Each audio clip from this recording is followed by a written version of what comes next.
Hello, everybody, and welcome to this week's interview. And with us this week, we have Sam Cutler. He was one of the original tour managers of the Rolling Stones. We're glad to have you here this week.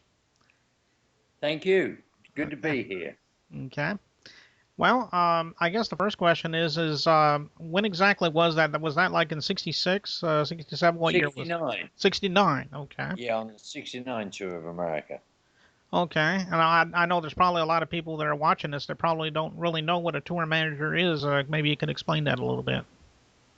Well, when a tour goes around America, people like to know where they're going to be staying, how they're going to be traveling, what they're going to be flying in. Are they going to be flying on regular aircraft or are they going to be flying on hired aircraft, private planes?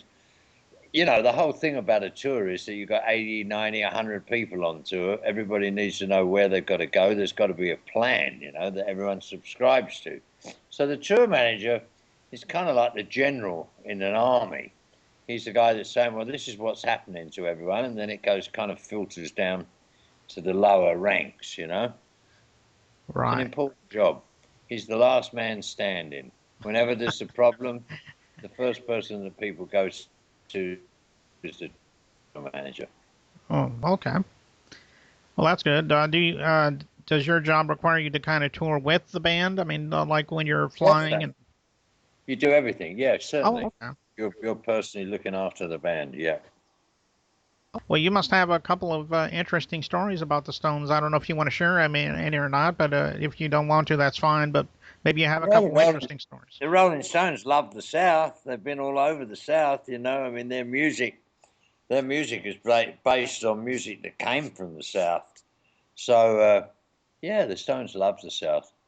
I've I've been all over America. I enjoyed the South too. I mean, I don't think I was in with the Stones in Alabama.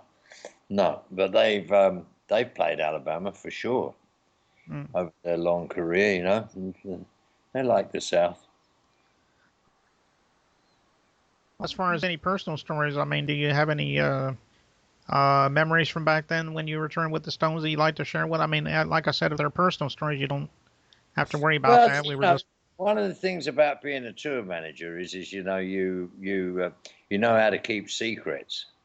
It's Ah. like working for the Queen of England or working for the president. You just don't. There's lots of things that you see and hear that you don't get involved with or you don't repeat. For the public, you have to be discreet. A Hmm. tour manager's not only dealing with the money and the all the problems that are associated with touring, but he's dealing with people's individual lives.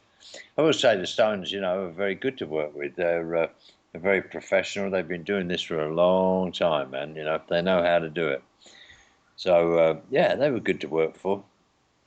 Well, that's good. Yeah, I know that just recently, Saturday Night Live, they had their 40th anniversary special, and I saw Keith.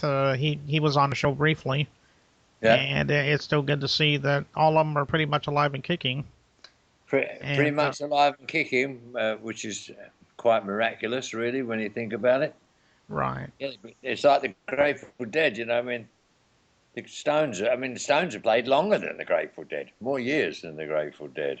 right, So yeah, and it's a skill to be remaining alive in the music business. right, yeah, You know, Jeff Beck always used to say, I'm Jeff sorry. Beck's way of describing the music. Jeff Oh, Beck, the famous English guitar player, Jeff right, Beck, yeah, hmm, he used to say the secret of surviving in the music business is to get away from it for long periods of time. To readjust to normal life. right. Yeah, it seems like and I remember him too. I don't hear too much about him anymore, but I remember for a while it seems like he was touring or playing with Rod Stewart, I do believe, if I'm not mistaken. Yeah, that was Uh, a long time ago. yeah, that was like back in the 80s, 90s, in Yeah. that area. No, I've he always still enjoyed his guitar playing, so. Yeah, no, he still plays. Hmm. He's got his own band. Well, Yeah, that's good. he's very special. He's one of the greatest guitar players that England ever produced. That's for sure. Um, as far as now, I know you're retired from that, but did you do any other tour management besides the Rolling Stones, or was it just them? Yeah, I looked after the Grateful Dead for 5 years. Ah, Yeah, Yeah, I used to like that band too. I think probably my all-time favorite of them was probably Shades of Grey. I think it was Touch of Grey. yeah, I'm sorry. yeah. Touch of Grey. Yeah, well, that was late in their life as a band. I mean, the Grateful Dead went from the mid '60s on. You know what I mean, to the mid '90s. So they played for 30 odd years. And it's a very special band. And because they've got a 50th anniversary show coming up in Chicago, which I hope to be at. And yeah, looking forward to that. Well, that sounds good, man. I know you've been around for a long time, and I'm glad that you were able to know the Rolling Stones the way you did. And I just want to say Thank that you. you've been you've really informed us on a lot of stuff, and I just want to let you know if you have some time sometime in the future, if you have something that you want to, you know, um, new to talk about or whatever, you're more than welcome to come back on the show anytime. Thank you very much. Well, I appreciate being there. And for all those people out there who love the Rolling Stones and the Grateful Dead, keep having a good life and enjoy the music. Nice talking to you. Okay, and Okay, well, I'm sorry. okay, we'll talk to you soon. Okay, and we'll be right back.